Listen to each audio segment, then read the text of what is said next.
नमस्कार। ये है कहानियों का संसार किस्सा कहानी। किस्सा कहानी में एक बार फिर से हाजिर हूँ मैं, भारती कुमारी। आज 22 अगस्त जन्मदिन होता है मशहूर व्यंग्यकार हरिशंकर परसाई जी का, और उनके जन्मदिन के अवसर पर मैं आप सबके लिए लाई हूँ उन्हीं की लिखी एक व्यंग्य रचना जिसका शीर्षक है कंधे श्रवण कुमार के। एक सज्जन छोटे बेटे की शिकायत करते हैं कि वो कहना नहीं मानता और मुंहजोरी भी करता है। और बड़ा लड़का, वो तो बड़ा अच्छा है जी, पढ़ लिख कर अब कहीं नौकरी करता है। सज्जन के मत में दोनों में तो बेटों में बड़ा फर्क है, और ये फर्क उन्हें कई प्रसंगों में दिख जाता है। एक प्रसंग तो शाम का ही है। वो नियमित वंदन करते हैं। संध्या वंदन समझते हैं ना आप लोग? शराब पीते हैं, कोई बुरा काम नहीं करते, ठीक है, बहुत से लोग पीते हैं। गंगा जल खुलेआम पीते हैं और शराब छिपकर, जबकि शराब तो ज्यादा मजा देती है। आदमी बेमजा काम खुलकर करता है और मजेदार काम को छिपाकर, यानी सुख शर्म की बात मानी जाती है। खैर, बात उस सज्जन की उठी थी। उन्हें सोडा की जरूरत पड़ती है संध्या वंदन करते हुए। बड़ा लड़का सोडा मांगने पर फौरन से किताब के पन्नों में पेंसिल रखकर सोडा लाने दौड़ जाता था। लाता तो छोटा भी है, पर फौरन नहीं उठता, अपना पैराग्राफ पूरा करके उठता है। अब भारतीय पिता को यह अवज्ञा बर्दाश्त नहीं है। वो सीमांतों पर संबंध रखता है, या तो बेटे को पीटेगा या उसके हाथ से पीटेगा। बीच की स्थिति उसे पसंद नहीं आती। छोटा बेटा भी हरकत करता है। पिता जल्दी मचाते हैं तो कह भी देता है, जाता तो हूं। उसके मन में सवाल और शंका भी उठती है। सोचता है ये पिता फीस रोक कर देता है, कपड़े बनवाना टालता जाता है। फिर यह नहीं सोचता कि इसे पढ़ाई के बीच से नहीं उठना चाहिए। बड़े लड़के के मन में कभी सवाल और शंका नहीं उठे। वो मेरी ही उम्र का होगा शायद। उसने वही किताब पढ़ी होंगी जो मैंने पढ़ी थी। हम सब गलत किताबों की पैदावार हैं। ये सवालों को मारने की किताबें थी। स्कूल प्रार्थना से शुरू होता था, शरण में आए हैं हम तुम्हारी, दया करो हे दयालु भगवान। क्यों शरण में आए हैं, किसके डर से आए हैं, कुछ नहीं मालूम। शरण में आने की ट्रेनिंग अक्षर ज्ञान से पहले ही हो जाती थी। हमने गलत किताबें पढ़ी है और आंखों को उनमें जड़ दिया। छोटा लड़का दूसरी किताबें पढ़ता है और आंखें उसमें गड़ाता नहीं है, आसपास भी देख लेता है। वो अपनी आंखों को फूटने से बचाने की कोशिश कर रहा है। अब इससे सारे पिता स्वरूप लोग परेशान हैं। भौतिक पिता, गुरु, बड़े बूढ़े, शासक और नेता। हमारी किताबों में पिता स्वरूप लोग सवाल और शंका से ऊपर होते थे। शिष्य पक्षपाती गुरु को अंगूठा काट कर दे देता था तो दोनों धन्य कहलाते थे। अब शिष्य उप कुलपति से रिपोर्ट कर देता है कि अमुक अध्यापक शिष्यों के अंगूठे कटवाते हैं। अब यदि उप कुलपति ध्यान नहीं देते तो वो विद्यार्थियों का जुलूस लेकर विश्वविद्यालय पर धावा बोल देता है। हमें तो तीसरी कक्षा में ही उस भक्त की कथा पढ़ा दी गई थी जो अपने पुत्र को आरे से चीरता है। कुछ लोगों के लिए आदमी और कद्दू में कोई फर्क नहीं, दोनों ही चीरे जा सकते हैं। उस वक्त का नाम मोरध्वज था। ऐसी सारी कथाओं का अंत ऐसा होता है जिससे चीरने वालों को प्रोत्साहन मिले।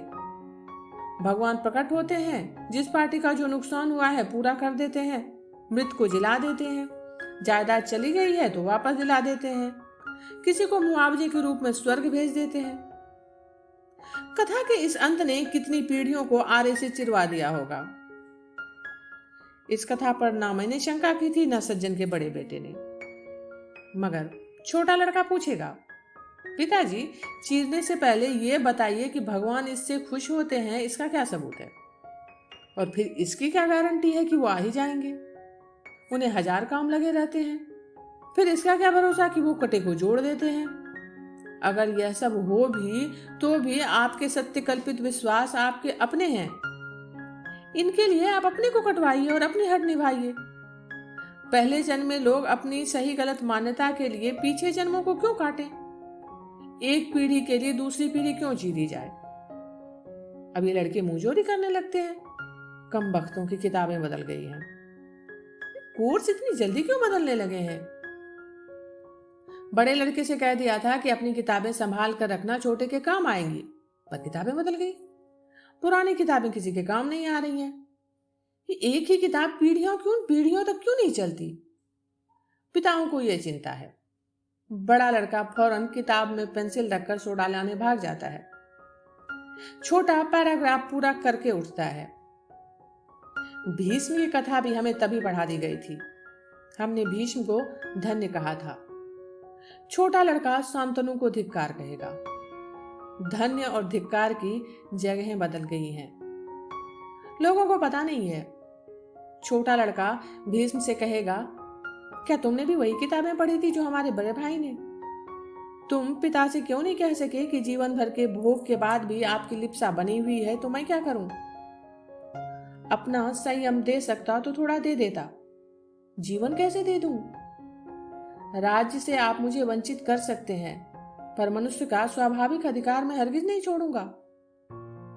छोटा टिप्पणी करेगा, भीष्म ऐसा नहीं कह सके। उन्हें पिता ने आदमी से तीर चलाने वाली मशीन बना दिया, ऑटोमेटिक धनुष। महाभारत का यह सबसे भला, तेजस्वी, आदरणीय, ज्ञानी व्यक्ति सबसे दयनीय भी है। मगर देख रहा हूं कि श्रवण कुमार के कंधे दुखने लगे हैं। ये कांवर हिलाने लगा है। कांवर में अंधे परेशान हैं।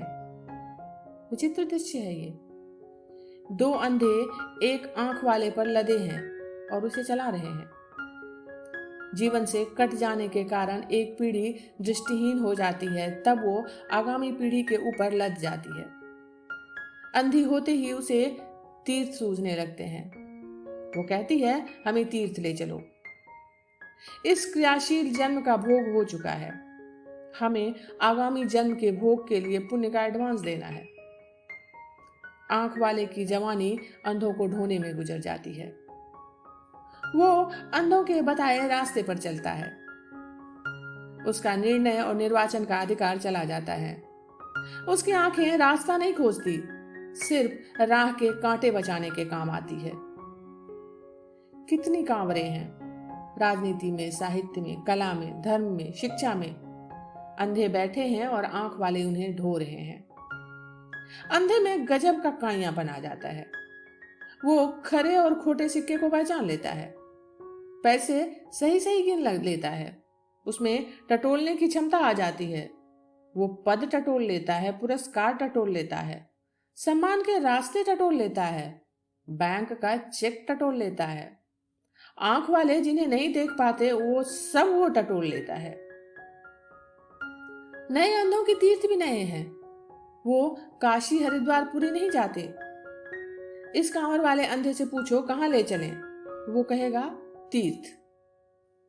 तुम पूछो कौन सा तीर्थ, तो जवाब देगा कैबिनेट, मंत्रिमंडल। उस कांवर वाले से पूछो तो वो भी तीर्थ जाने को प्रस्तुत है। पूछो उसे कि कौन सा तीर्थ चलेंगे आप, जवाब मिलेगा अकादमी विश्वविद्यालय। लेकिन कांवरें हिलने लगी हैं। ढोने वालों के मन में शंका पैदा होने लगी है। वो झटका देते हैं तो अंधे चिल्लाते हैं, अरे पापी, ये क्या करते हो, क्या हमें गिरा दोगे? और ढोने वाला कहता है, अपनी शक्ति और जीवन हम अंधों को ढोने में नहीं गुजारेंगे। तुम एक जगह बैठो, माला जपो, आदर लो, रक्षण लो, हमें अपनी इच्छा से चलने दो। अनुभव दो, दृष्टि मत दो, वो हम खुद कमा लेंगे।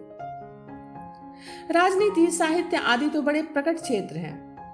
अप्रकट रूप में भी विभिन्न क्षेत्रों में श्रवण कुमार कांवर उतारने के लिए हिला रहे हैं। वो किन्हीं विश्वासों की आरी से चिरने को तैयार नहीं है। मैं कॉफी हाउस के कोने में बैठे उस युवक की बात नहीं कर रहा हूं जिसने गुस्से में दाढ़ी बढ़ा ली है, जैसे उसकी दाढ़ी एक खास साइज और आकार के होते ही क्रांति हो जाएगी। बड़ी दाढ़ी, ड्रेन पाइप और 100 वॉट वालों से ये नहीं हो रहा है। चुस्त कपड़े, हेयर स्टाइल और ओ वंडरफुल वालियों से भी ये नहीं हो रहा है। ये तो ना विश्वास में सच्चे, ना शंका में, यह बिना प्रदर्शन और शोर शराबे के घरों और परिवारों में हो रहा है। सुशील, विनम्र और आज्ञाकारी युवक युवती कांवरें उतारने लगे हैं। किसी के विश्वास के और कटने से इनकार करने लगे हैं। एक परिचित हैं जिनका ज्योतिष में विश्वास है। उनकी शिक्षिता जवान लड़की है जिनसे वो शादी करना चाहती थी। उनसे ग्रह नहीं मिले। जिनसे वो शादी करना चाहती थी उनकी बेटी, उससे ग्रह नहीं मिले। एक दो और योग्य वरों से मिलान किया पर ग्रह यहां भी नहीं मिल सके। उसके ग्रहों ने किसी नालायक से मिलने के लिए स्थिति संभाली होगी। लड़की 1-2 साल घुटती रही। एक दिन उसने नम्रता से परिवार को कह दिया, आप लोगों का इस ज्योतिष में विश्वास है पर मेरा नहीं है। जो मेरा विश्वास ही नहीं है उस पर मेरा बलिदान नहीं होना चाहिए। परिवार कुछ देर तो चमत्कृत रहा, फिर उसकी इच्छा से शादी कर दी। देख रहा हूं कि मोर ध्वज का आरा छीन कर फेंका जा रहा है। श्रवण कुमार के कंधे दुखने लगे हैं। वो कांवड़ उतार कर रखने लगा है। वे सज्जन परेशान है। छोटा लड़का पैराग्राफ पूरा करके उठता है। बड़ा तो फौरन पेंसिल रख के ही दौड़ जाता था। ये व्यंग्य रचना इतनी ही। अभी आप सुन रहे थे भारती कुमारी की आवाज में हरिशंकर परसाई जी की लिखी हुई एक व्यंग्य रचना कंधे श्रवण कुमार की। जल्दी ही मिलती हूँ एक और रचना के साथ। तब तक आप से जुड़े रहिए किस्सा कहानी से।